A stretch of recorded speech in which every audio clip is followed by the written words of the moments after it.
Dreptul la o viață decentă înseamnă să ai o familie și un cămin în care să locuiești. Hrana este importantă pentru copii, ne dă energie și o bună concentrare.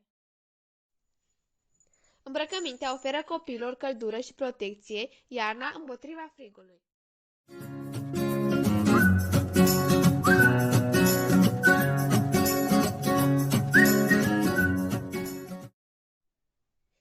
Ce este violența? Violența are loc atunci când cineva în mod intenționat spune, face, amenință. Că vă face lucruri care rănesc fizic sau emoțional, sperie, provoacă dureri și suferință altor persoane.